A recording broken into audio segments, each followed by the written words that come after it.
Hello there wrestling fans, I've just watched Friday Night SmackDown September 18th, 2009. This was the first Friday Night SmackDown right after Breaking Point this past Sunday on pay-per-view.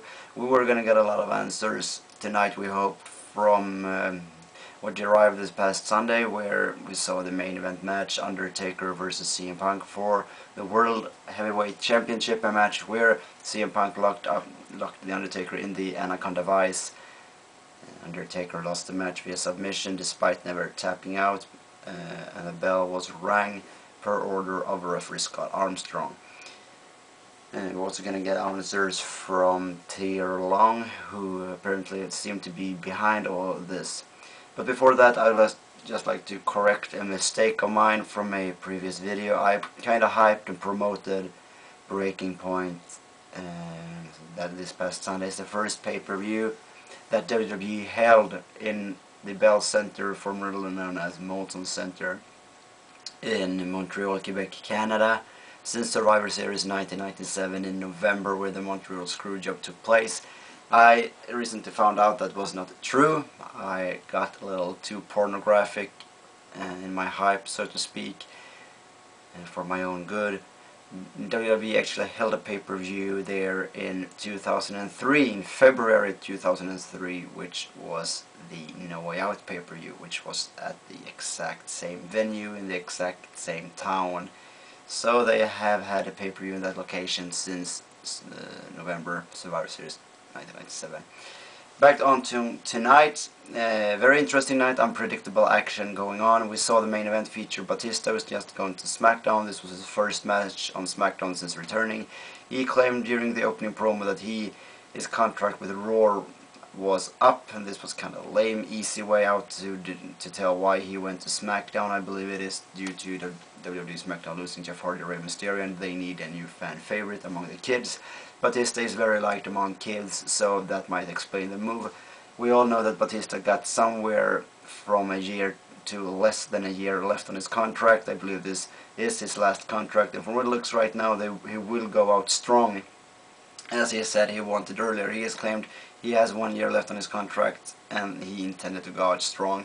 He defeated Randy Orton seemingly a little too easy on Raw, I think, and tonight on SmackDown he main evented against Chris Jericho and defeated Chris Jericho in what I believe was perhaps 7 to 8 minutes long match. Very good match, though, despite how short it was. I didn't expect Chris Jericho to win that.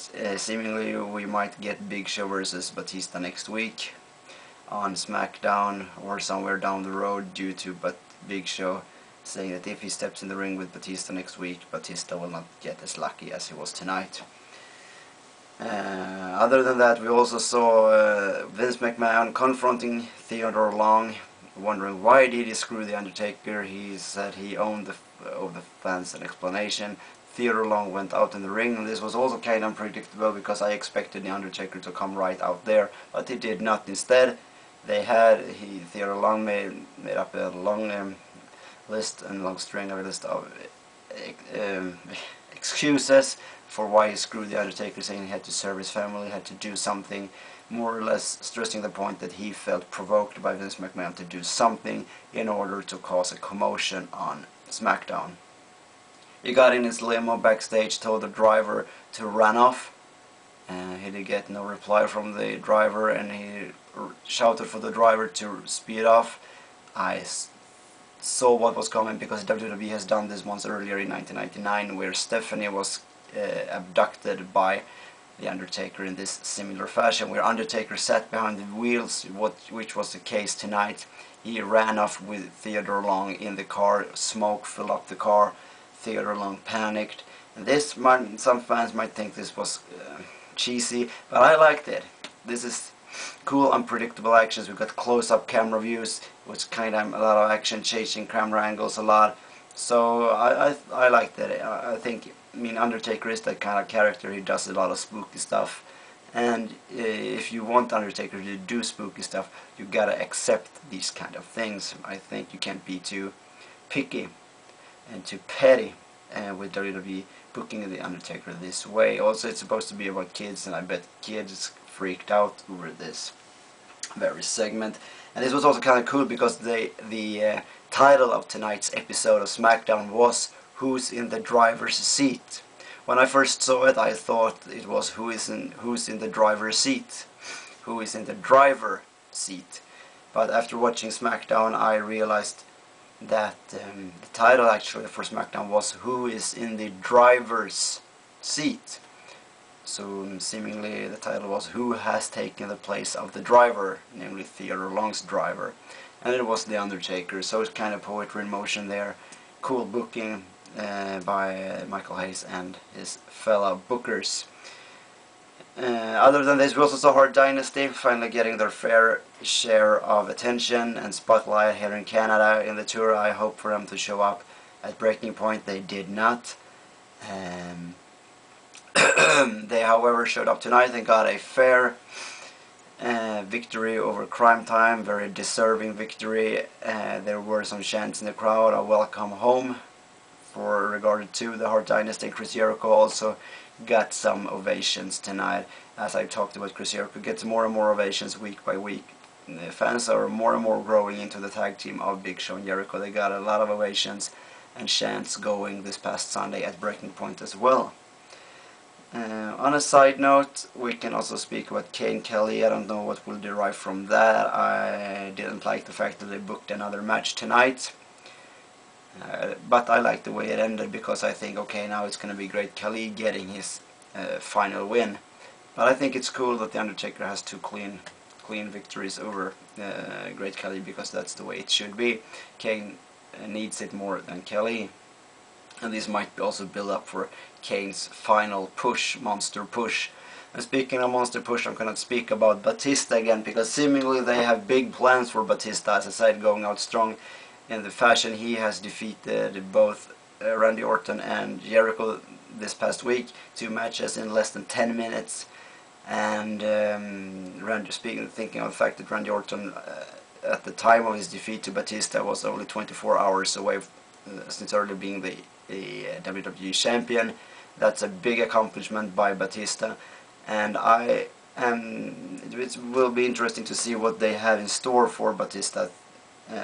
And how they will progress from here, if it's going to continue build up with a feud with Jericho and Big Show, where Batista might bring back a tag team partner, perhaps Rey Mysterio, to team with him against Big Show and Chris Jericho for the tag team championship. I don't know. And then maybe build up Batista for a title match till Survivor Series. Why? Because that pay-per-view is the next big one. And it also is in Batista's hometown, Washington DC, in the MCI Center. So that would make a lot of logics. As you can hear, I have a cold, about to be finished, so is my voice. Also, funny thing, Todd Grisham got corrected, got lectured several times tonight by Jim Ross. Watch the episode and you'll see it. It's really funny. And we also had Michelle McCool losing to Melina. Michelle McCool booked as being injured, still limping down in this match. And I also wanted to say this is the thing, they still stresses this fact that CM Punk was the only one to ever make Undertaker tap out this past Sunday at Breaking Point. CM Punk stated this in his promo. First off, Undertaker did not tap out, and that was the big story. He did not tap out this Sunday. But this is in a time when WWE stresses The Undertaker has never tapped out to anyone. This is in a time where they have just released a SmackDown DVD, Best of SmackDown, where one of the countdown from 100 to 1 of the greatest SmackDown moments ever. And in this video, DVD, I mean, one of those numbers are a match between Kurt Angle and Undertaker, where Undertaker taps out. So WWE have, I don't know if they're just ignorant or because they just edited a DVD where Undertaker taps out, and still they go on to claim he has never tapped out. CM Punk's promo started out very good. I told you so kind of fashion. Then it went kind of down, and he finished strong by saying, "I'm a straight edge, and as long as you are not, that makes me better than you." So strong beginning, introduction of the promo, strong finish, kinda simmering in between. That's all for tonight, and I also want to congratulate ECW on finally getting it right on the Titantron. They have a voice reading for the Hurricane when he enters. In AH has the text been on the Titantron, while the voice reading says in an H, desperate for a hero comes a, or something like that, comes a hero in his unyielding in his fighter for good, whatever they say. They actually had a spelling wrong on the Titantron for several weeks, and I thought that was very funny. They finally corrected that. Thank you for watching, and I have a TNA No Surrender prediction video coming, and tomorrow I come up with a Best of SmackDown DVD review. Be sure to check them out. Have a nice day. Thank you.